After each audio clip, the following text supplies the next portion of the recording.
gente, tudo bem?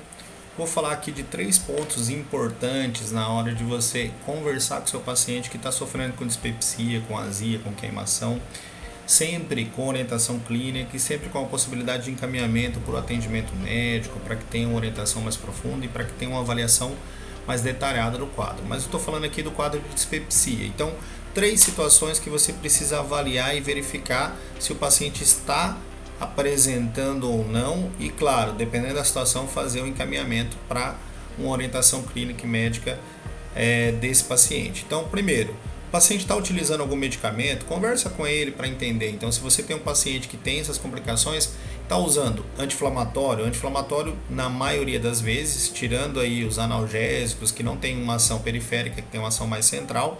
A família dos AINES, a grande maioria são AINES que não são seletivos e eles acabam causando desconforto gástrico. Então a gente tem o piroxicam como um dos agentes, o próprio ibuprofeno também causa, o diclofenaco, outros agentes aí que vão causar lesão gástrica, inclusive naproxeno, são vários da família que podem causar esse desconforto gástrico.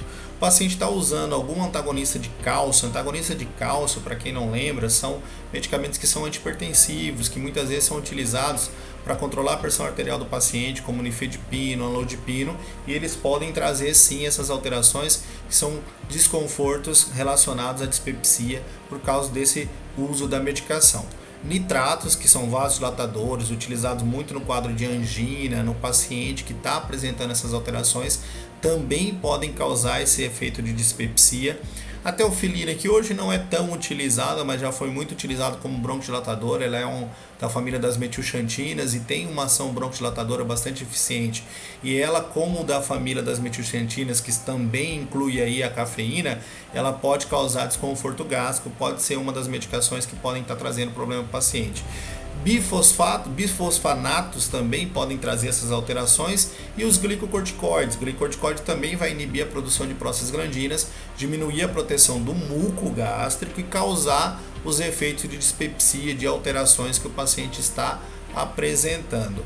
E também, claro, em segundo ponto, então a gente falou dos medicamentos, estilo de vida, né? Uma alimentação, como é que está a alimentação do paciente? Será que ele não está comendo, né? Fritura, muito carboidrato, massa, outras coisas. Então existe um aconselhamento aí de estilo de vida para o paciente reduzir. Por exemplo, pacientes que sofrem com azia ou com quadro de dispepsia, não pode ficar tomando refrigerante, água com gás, chocolate, bebidas mentoladas, chiclete, balinhas que são à base de mentol e outra série, café e outra série de produtos que podem trazer um desconforto gástrico maior. A redução do peso é sempre muito importante, porque isso vai melhorar toda a condição clínica do paciente. Se o paciente fuma, parar de fumar também é extremamente importante para evitar esse transtorno.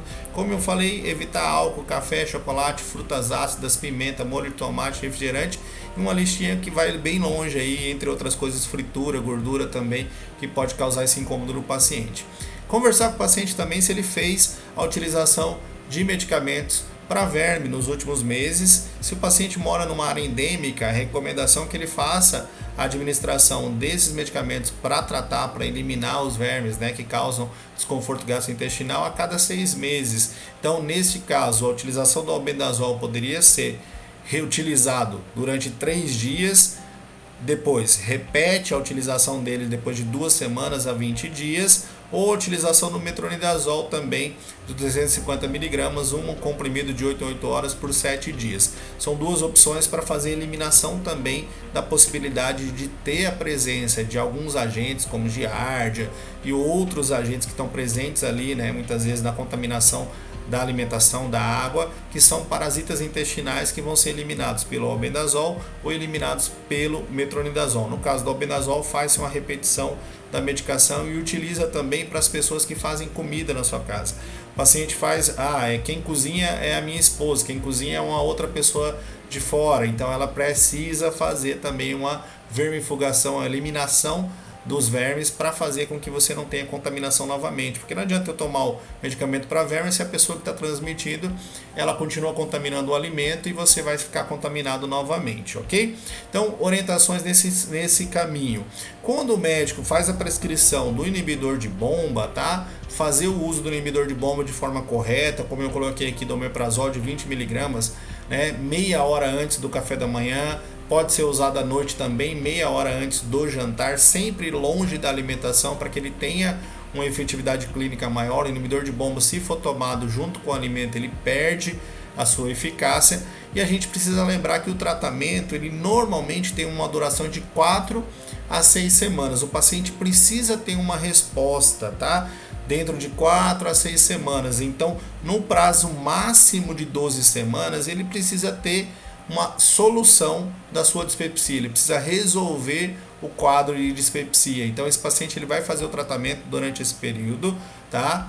4 a 6 semanas, conforme a prescrição que foi a orientação do médico. Nessa prescrição ele vai fazer o uso do inibidor de bomba de manhã e à noite, ou pelo período da manhã só, depende muito da variação de escolha aí do profissional, e nesse caso tem que repercutir uma melhora clínica nas 4 a 6 semanas, no máximo a 12 semanas em relação ao tratamento. Se não houver essa melhora clínica, esse paciente precisa fazer endoscopia, precisa fazer um exame de imagem, precisa fazer exames mais detalhados para entender quais são as lesões, quais são as alterações que ele está apresentando realmente no sistema gástrico. Talvez tenha aí H. pylori que pode estar causando essa lesão, então é importantíssimo fazer essa orientação para o paciente. Não é o uso do inibidor de bomba, não é ad eterno, não é para sempre. Então muitas vezes o paciente começa a ter essa dispepsia, ele não segue as orientações e ele começa a usar omeprazol todo dia. O omeprazol causa descalcificação óssea, pode aumentar o risco de infecções, pode aumentar o risco de pneumonias, pode causar outras situações como mascarar câncer gástrico. Então não é um medicamento para se utilizar todos os dias, a não ser que tenha uma indicação, a não ser que tenha uma orientação de um profissional que o paciente faça o uso dessa forma. Então fica aí as orientações, fica aí as dicas, segue a gente, clica aí no like também para dar uma força, e a gente vai ter vídeo novo toda semana aí para vocês. Valeu, gente, até mais.